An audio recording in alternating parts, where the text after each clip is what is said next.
اللہ من الشیطان الرجیم بسم اللہ الرحمن الرحیم حرمت حرام کیے گئے علیکم المیتۃ حرام کیا گیا تم پر مردار والدم اور خون ولحم الخنزیر اور خنزیر کا گوشت وما اہل اور جس پر لیا جائے لغیر اللہ غیر اللہ کا نام بھی وہ بھی حرام ہے والمنخنقۃ اور وہ جانور جو گلا گھٹنے سے مرا ہو والمقوذۃ اور جس کو چوٹ لگے اور وہ مر جائے والمتردیات اور جو اونچائی سے گر کر مر جائے والنتیحۃ اور جو سینگ لگنے سے مرا ہو وما اکل السبع اور جسے کسی درندے نے کھا لیا ہو اور وہ وَأَكَلَ السَّبُعُ جسے کسی درندے نے کھا لیا ہو تو وہ سارے جانور حرام ہے۔ یہ دیکھیں یہ اس میں یہ حرام کی لسٹ بتائی جا رہی ہے۔ حرام کی لسٹ، حرام کیا ہے؟ اللہ تعالیٰ نے فرمایا کہ حرام کیا گیا تم پر مردار۔ مردار کیا ہوتا ہے؟ مرا ہوا جانور۔ ٹھیک ہے جائے اللہ تعالیٰ نے کیا فرمایا کہ حرام کیا تم پر مرا ہوا جانور۔ اب دیکھیں ہم پڑھے تھے کہ ہمارے لیے کیا حلال ہے، یہ جو جانور جو ہم اونٹ ہے، گائے ہے، بکریاں، جو اس طرح جتنے اللہ تعالیٰ نے ہمارے لیے جانور حلال کیے وہ ہم کھا سکتے ہیں، لیکن اگر وہ جانور مر جائے تو وہ جانور ہمارے لیے حرام ہے، ہم نہیں کھا سکتے۔ وہ جو ذبح ہونے سے پہلے مر جائے، ٹھیک ہے، جو اپنی خود ہی مر جائے، ٹھیک ہے۔ اللہ فرماتے ہیں حرمت حرام کیا گیا علیکم المیتۃ تم پر مرا ہوا جانور، جو جانور مر گیا ہے وہ حرام ہے، کیونکہ جو جس کو ذبح کیا جاتا ہے، جس کا خون نکلتا ہے وہ جانور ہمارے لیے حلال ہوتا ہے۔ جو اپنی موت مر گیا وہ حرام ہے۔ اللہ فرماتے ہیں والدم اور خون بھی حرام ہے۔ جو ہم خون ایک دوسرے سے لگوا لیتے ہیں وہ خون بھی نہیں لگوانا چاہیے، کہ تھوڑی سی آپ کو کمزوری محسوس ہوئی تو آپ کہہ رہی خون کی بوتل لگوا لیتی ہیں، وہ بھی حرام ہے۔ ہاں ایک پھر آگے صورتیں ہیں نا، اس صورت میں حلال ہے، ٹھیک ہے۔ ابھی مردار بھی حرام ہے، اور کیا بتایا کہ خون حرام ہے، ایک دوسرے کا خون بھی ہم نہیں لگوا سکتے۔ ولحم الخنزیر اور خنزیر کا گوشت حرام ہے۔ خنزیر کس کو کہتے ہیں؟ یہ سور کو کہا جاتا ہے، اور اس کی کوئی بھی چیز استعمال نہیں کی جاتی۔ اب مردار جو اوپر ہم نے پڑھا کہ کوئی جانور مر گیا تو آپ وہ مردار جو ہے وہ حرام ہے، لیکن اس کی چیز ہم استعمال حال بال استعمال کر سکتے ہیں۔ لیکن خنزیر ایک ایسا ہے کہ ایسا برا جانور، ناپاک جانور ہے، اور بغیرتی میں ایک نمبر کا جانور ہے، اس کی آپ کوئی بھی چیز استعمال نہیں کر سکتے، یہاں تک اس کی کھال بھی استعمال نہیں کر سکتے۔ اگر آپ نے اس کی کھال استعمال کی اور اس کے اوپر آپ بیٹھے تو آپ کے اندر تکبر اور بے حیائی اور اس کی جتنی اس کے اندر وہ برائیاں تھی وہ آپ کے اندر آ جائیں گی۔ اس کی آپ کوئی بھی چیز استعمال نہیں کر سکتے خنزیر کی۔ اللہ فرماتے ہیں اور کیا حرام ہے؟ وما اہل لغیر اللہ بھی جس کے اوپر، جس نیاز کے اوپر غیر اللہ کا نام لے لیا جائے وہ بھی حرام ہے۔ جس چیز کے اوپر غیر اللہ کا نام لے لیا جائے وہ بھی حرام ہے، ٹھیک ہے۔ اور آگے کیا اللہ تعالیٰ نے فرمایا کہ یہ 10 چیزوں کا یہاں پہ ذکر ہے، یہ 10 چیزوں کا ذکر ہے کہ یہ حرام ہے، اور پھر آگے جانوروں کا ذکر کیا گیا کہ اللہ نے فرمایا والمنخنقۃ والمقوذۃ والمتردیات والنطیحۃ، اللہ نے فرمایا وہ جانور جو گلا گھٹ کے مر جائے، ٹھیک ہے، آپ نے ذبح نہیں کیا، جیسے رسا گلے میں تھا وہ گھٹ گیا تو وہ جانور جو ہے وہ مر گیا، والمقوذۃ اور چوٹ لگنے سے مر گیا، چوٹ لگی، ایسی چوٹ لگی وہ جانور مر گیا، ٹھیک ہے۔ والمتردیات اور جو اونچائی سے گر کر مر گیا، والنطیحۃ اور جسے سینگ لگا، کسی جانور کا سینگ لگا اور ایسا پورا سینگ لگا وہ وہاں پہ گرا اور مر گیا، وما اکل السبع اور جسے کسی درندے نے کھا لیا ہو اور وہ مر گیا ہو وہ حرام ہے، ٹھیک ہے۔ الا مگر اللہ نے ساتھ یہ بھی بتا دیا، الا مگر، الا ما ذکیتم مگر جسے تم ذبح کر لو وہ حلال ہے۔ سمجھ آئی کہ جسے تم ذبح کر لو۔ اب دیکھیں کہ جس جانور کو چوٹ لگی، جس جانور کو چوٹ لگی وہ جانور کے اندر ابھی سانس باقی تھی، اور آپ کو پتا، آپ دیکھ رہے ہیں کہ وہ زندہ ہے، ابھی اس کے سانس چل رہے ہیں، آپ نے اس کو ذبح کر لیا تو وہ آپ کے لیے حلال ہو جائے گا۔ یہاں پہ اللہ تعالیٰ نے اینڈ میں یہی کہا ہے۔ اسی طرح وہ جس کو گلا گھٹ گیا تھا اس کا لیکن ابھی اس کی سانس باقی، یعنی یہ ساری جس کے اندر زندگی کی رمق باقی ہو، زندگی باقی ہو، سانس چل رہے ہو، اس جانور کو اگر آپ ذبح کر لیں تو واقعی حلال ہے، ورنہ اگر وہ مر جائے تو وہ حرام ہے، یا وہ مر گیا تو وہ حرام ہے. ٹھیک ہے، یہاں پہ یہ بتایا گیا کہ اللہ ما ذکیتم، مگر جسے تم ذبح کر لو تو وہ حلال ہے. اللہ فرماتے وما ذبیحا، اور وہ بھی حرام ہے، حرام پاڑے ہم، حرام اور کیا ہے، وما ذبیحا، اور جو ذبح کیا جائے علی النصب، پرستش گاہوں پر. جیسے یہ لوگ کیا کرتے تھے، یہ لوگ کیا کرتے تھے کہ اپنے بتوں کے نام پر ذبح کرتے تھے. یہ ہمارے فلاں حبل بت کے نام پر، عزا کے نام پر کوئی بھی جانور ذبح کرتے تھے، ہم حبل بتوں کے نام رکھے ہوئے تھے، عزا، منات، تو یہ کہتے تھے ہمارے فلاں بت کے نام پہ ہم نے یہ اپنا جانور ذبح کیا ہے. تو وہ جانور جو پرستش گاہوں پر، یعنی مزاروں کے آگے یا ان کے، یہ بھی اس میں آ جائے گا. پہلے لوگ کیا کرتے تھے، وہ تو ان کے لیے اپنے بتوں کے نام پہ کرتے تھے، یا آپ نے کسی، اب دیکھیں اللہ کی رضا کے لیے کرنا اور کسی کو ثواب پہنچا دینا وہ اور چیز ہے. لیکن آپ کہیں کہ میں تو فلاں بزرگ کے نام پہ یہ کر رہی ہوں، وہ بھی حرام میں آ جائے گا، شرک میں آ جائے گا. تو یہ یہاں پہ یہی بتایا گیا کہ پرستش گاہوں پر، قبروں پر جا کے قبر والوں کے لیے ذبح کرنا، یہ اس کے نام کا ہوگا، اللہ کے نام کا نہیں ہوگا. پھر اللہ فرماتے ہیں اور کیا حرام ہے، وَأَن تَسْتَقْسِمُوا بِالْأَزْلَامِ، اور جوئے کے تیروں پر تقسیم کرنا یہ بھی حرام ہے. جوئے کے تیروں پر تقسیم کرنا یہ بھی حرام ہے. جیسے دیکھیں ہم قربانی کرتے ہیں، قربانی کے اندر جیسے آپ گائے میں حصہ ڈالتے ہیں، اونٹ میں حصہ ڈالتے ہیں، تو اس کے اندر وہ حصے ہوتے ہیں. اس میں قربانی ہمارے کرنے کا طریقہ کیا ہوتا ہے، اس میں سارے لوگ جو ہوتے ہیں، سارے فرقے جو ہوتے ہیں، فریق جو ہوتے ہیں، ان سب کو برابر کا حصہ ملتا ہے. لیکن اس کے اندر، ان کے اندر ایسا کوئی چیز نہیں تھی. یہ انہوں نے جانور ذبح کیا، جانور ذبح کرنے کے بعد پرچیاں ہوتی تھی، کسی کے اوپر خاں لکھا ہوتا، کسی کے اوپر خالی، کسی کے اوپر، مطلب اس طرح اس طریقے سے بنائی ہوتی تھی. اور کئی لوگ، کسی کو تو 2-2 3-3 حصے مل جاتے اور کوئی محروم رہ جاتے. یہ بھی ایک ظلم کی قسم ہے. اور دوسرا اور کیا تھا کہ انہوں نے جوئے کے تیر بنا رکھے تھے، جیسے فال نکالتے ہیں، جیسے انہوں نے کوئی کام کرنا ہوتا تھا، کاروبار کرنا ہوتا تھا، یا کوئی بھی کام کرنا چاہتے تھے، تو انہوں نے یہ تیر رکھے ہوتے تھے کہ ہم نے جو ہے کہ یہ کام کرنا تو ہم کیا کریں. تو وہاں پہ تیر ہوتے تھے، تو تیروں کے اوپر سے اپنی قسمت بھی معلوم کرتے تھے کہ یہ کام ہمارے لیے ٹھیک رہے گا کہ یہ نہیں.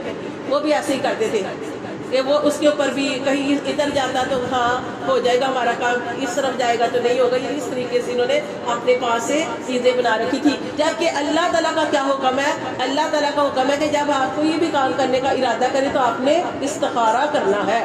استخارہ کر سکتے ہیں، لیکن یہ اس طریقے سے کہ آپ، جیسے یہ لوگ کیا کرتے تھے کہ کوئی کام کرنے لگتے تھے تو جیسے پرندوں کو اڑاتے، پرندہ اگر دائیں طرف اڑ گیا تو کہتے ہیں ہم نے کام کرنا ہے، بائیں طرف اڑ گیا تو ہم نے یہ کام نہیں کرنا، یہ کام ہمارے لیے ٹھیک نہیں رہے گا.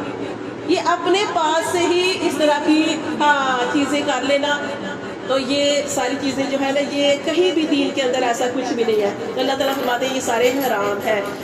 اللہ تعالیٰ فرماتے ہیں ذالکم فسق، یہ گناہ کے کام ہے، اس میں کوئی نیکی نہیں ہے. یہ جو تم اس طریقے سے تقسیم کرتے ہو، اس طریقے سے فعال نکالتے ہو، اللہ تعالیٰ فرماتے ہیں یہ سب حرام ہے. اسی طرح آپ دیکھ لیں کہ اور کیا کیا جاتا ہے، اور یہ کیا جاتا ہے کہ جیسے نجومیوں کے پاس جاتے ہیں، ہاتھ چیک کرواتے ہیں، نجومیوں کے پاس جاتے ہیں، اپنی قسمت کے حال پتہ کرتے ہیں، ستاروں سے وہ جو ہے پتہ نہیں کیا تقدیر کا پتہ لگا، پتہ نہیں کیا کچھ کیا جاتا ہے. تو یہ سارا کچھ جو ہے سب غلط ہے.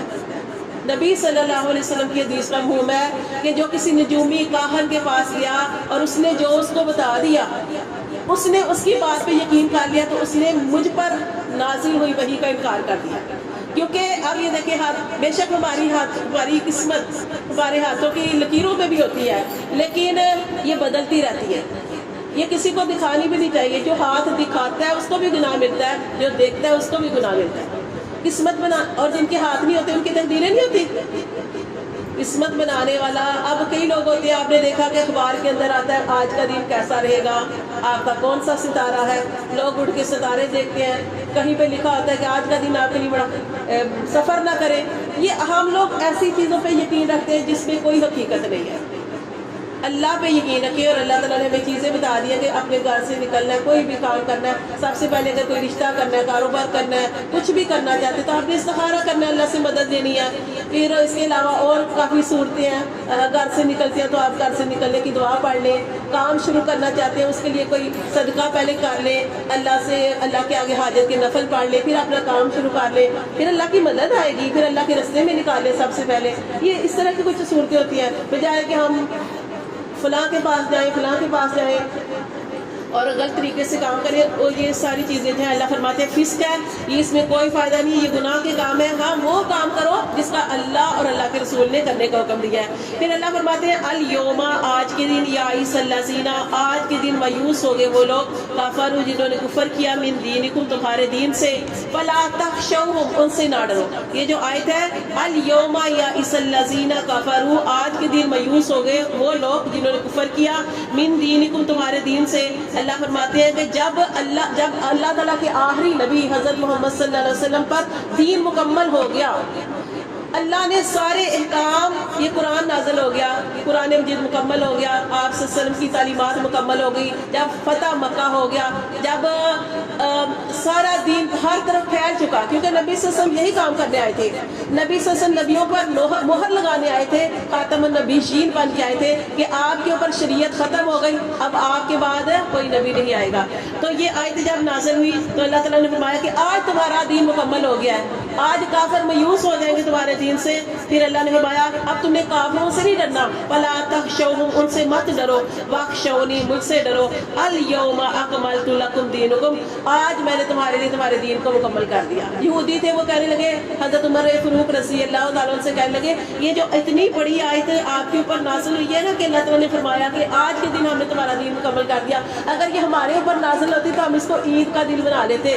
تو حضرت عمر فاروق رضی اللہ تعالیٰ عنہ نے فرمایا تھا کہ مجھے یاد ہے یہ کون سا دن تھا کہ جب حجۃ الوداع کا موقع تھا، عرفہ کے مقام میں تھے اور جمعے کا دن تھا جب یہ آیت نازل ہوئی۔ تو یہ تو اس آیت کی جب یہ نازل ہوئی تو پہلے ہی بڑی فضیلت والی جگہ تھی اور فضیلت والا دن تھا، اور جب اللہ تعالیٰ نے ہمیں آیت جو تھی دی تھی تو یہ کیا ہے کہ یہ خوشخبری سنائی جا رہی ہے۔ جیسے ہمارا قرآن مجید مکمل ہوتا ہے نا تو ہم خوش ہوتے ہیں نا ہمارا قرآن مکمل ہو گیا، تو اب کیا ہم قرآن تو دوبارہ نہیں پڑھتے ہیں نا؟ تو یہ ویسے یہی بتایا گیا ہے کہ نبی صلی اللہ علیہ وسلم، سارے نبی جو کام کرنے آئے تھے وہ اس کام کو نبی صلی اللہ علیہ وسلم پر وہ مکمل کر دیا گیا، ہر شریعت۔ اور آپ دیکھ لیں پورا قرآن پڑھے ہیں، اس کی کون سی چیز ہے جو نبی صلی اللہ علیہ وسلم نے بیان نہیں کی؟ طلاق، دودھ، رضاعت، ہر چیز کا مسئلہ قرآن کے اندر اللہ نے بیان کیا۔ جو چیز آپ سے قرآن سے نہیں ملے گی وہ آپ کو حدیث سے مل جائے گی۔ تو اللہ فرماتے ہیں الیوم اکملت لکم دینکم، آج کے دن ہم نے مکمل کر دیا تمہارے لیے تمہارا دین، واتممت، اور ہم نے پوری کی، علیکم، تم پر، نعمتی، اپنی نعمت، ورضیت، اور پسند کیا، لکم الاسلام دینا، تمہارے لیے اسلام دین کو پسند کیا۔ پھر اللہ تعالیٰ نے فرمایا فمن اضطر، بس جو لاچار ہو، فی مخمصۃ، اور بھوک کی حالت میں ہو، جو لاچار ہے، جو بہت مجبور ہے اور بھوک کی حالت میں ہے، غیر متجانف، لیکن وہ ایسا ہے کہ وہ مائل نہیں ہونے والا لاسم، گناہ کی طرف، فإن اللہ غفور رحیم، بے شک اللہ بخشنے والا، رحم کرنے والا ہے۔ اچھا اس آیت کی آپ کو سمجھ آئی ہے کہ دیکھیں اللہ تعالیٰ فرماتے ہیں کہ وہ جانور حرام ہے، یہ جو ہم نے ابھی جانوروں کا ذکر پڑھا ہے کہ اللہ نے فرمایا وہ حرام ہے، وہ آپ نہیں کر سکتے، لیکن اس آیت میں اللہ نے فرمایا فمن اضطر فی مخمصۃ، مگر وہ جو اتنی بھوک کی حالت میں ہو کہ اگر، کیونکہ اس کے پاس کھانے کے لیے کچھ نہیں ہے، اب اگر وہ نہیں کھائے گا، کوئی نہیں کھائے گا کچھ بھی، کھانے کے لیے گھر میں کوئی بھی چیز نہیں ہے، اگر نہیں کھائے گا انسان تو پھر کیا ہوگا؟ وہ مر جائے گا۔ تو اس صورت میں اس کے لیے حرام کھانا جائز ہو جائے گا۔ حرام نہیں کھا سکتے، لیکن اس صورت میں جب آپ کی حالت ایسی ہوگی کہ آپ مرنے والے ہو گئے ہیں اور آپ کو کھانے کے لیے کچھ بھی نہیں مل رہا، اس صورت میں حرام آپ کے اوپر جائز ہو جائے گا، آپ حرام کو کھا سکیں گے۔ مگر اللہ نے یہاں پہ یہ بتا دیا کہ حرام کھانے والا مجبور ہو، غیر متجانف لاسم، وہ گناہ کی طرف مائل ہونے والا نہیں تھا، وہ غلط کام کرنے والا نہیں تھا، وہ اللہ کی خلاف ورزی کرنے والا نہیں تھا، لیکن اس کو اس کی بھوک نے اتنا لاچار کر دیا کہ اس کو حرام کھانے پر مجبور کر دیا۔ تو اللہ فرماتے ہیں فَإِنَّ اللَّهَ غَفُورٌ رَحِيمٌ، تو بے شک اللہ پھر بخشنے والا اور بڑا ہی رحم کرنے والا ہے۔ اب وہ حرام کتنا کھائے گا؟ حرام کتنا کھائے گا؟ اتنا حرام کھا سکتے ہیں۔ حرام کھانا نہیں چاہیے، میں بار بار آپ کو پہلی بار حرام نہیں کھانا چاہیے۔ آج کل ہمارے گھر کے اندر کتنی چیزیں ہوتی ہیں، اگر ہمارے گھر سالن نہیں ہے، پیاز تو پڑا نا، پیاز کے ساتھ روٹی کھا سکتے ہیں، نمک مرچ ہے، نمک مرچ کے ساتھ روٹی کھا سکتے ہیں، سرکہ ہے۔ جب نبی صلی اللہ علیہ وسلم کے گھر کچھ بھی نہیں ہوتا تھا اور جب پوچھتے تھے کہ گھر میں کوئی سالن ہے تو آپ کی زوجہ بتاتی تھی اللہ کے رسول سرکہ ہے، آپ سرکے سے روٹی کھاتے اور کہتے کتنا مزے کا سالن ہے سرکہ۔ ہمارے گھر کتنی چیزیں ہوتی ہیں، ہم کتنی چیزیں، اچار ہوتا ہے، اب آپ کے پاس ساری چیزیں، ساری سہولتیں ہیں، تو آپ کہیں کہ نہیں، مطلب کہ تو اس ایسی صورت میں آپ حرام نہیں کھا سکتے۔ حرام اس صورت میں کہ جب آپ کے پاس کچھ بھی نہیں ہے اور کتنے دنوں سے آپ بھوکے ہیں، اب آپ نہیں کھائیں گے کچھ تو آپ کی موت ہو جائے گی۔ اس صورت میں اگر آپ کو کوئی حرام جانور مل گیا تو آپ اس کو کھا سکتے ہیں، اور اتنا ہی کھائیں گے کہ جس سے آپ 2-3 لقمے۔ اب آپ نے یہ نہیں ہے کہ اس حرام کو کھا لیا، پیٹ کا مجھے ملا ہے گوشت، اللہ نے میرے لیے یہ حلال کر دیا، اب اس کو میں پیٹ بھر کے کھاؤں یہ گوشت کو، نہیں۔ آپ دیکھیں اللہ فرماتے ہیں گناہ کی طرف نہ جائیں، مائل ہونے والے نہیں ہیں، لیکن صرف اپنی جان بچانے کے لیے حرام کے 2-3 لقمے کھا لیے جس سے آپ کی حالت تھوڑی سی بہتر ہو جائے، اس سے زیادہ نہیں۔ جی پہلے اس کے بارے میں ہم پڑھ چکے ہیں کہ حرام کی طرف نہیں جانا چاہیے، لیکن اگر آپ کو ایسی جگہ پہ آپ ہیں کہ جہاں پہ آپ کو کچھ بھی نہیں مل رہا تو پھر آپ حرام اتنا لے سکتے ہیں کہ جس سے آپ کو تھوڑا سا افاقہ ہو جائے، پیٹ بھر کے کھانا نہیں کھانا۔ اگر آپ اس طریقے سے اللہ کے اس حکم کو پورا کر رہے ہیں فَإِنَّ اللَّهَ غَفُورٌ رَحِيمٌ، تو جو آپ نے حرام کھایا اللہ پھر آپ کو بخشنے والا اور رحم کرنے والا ہے۔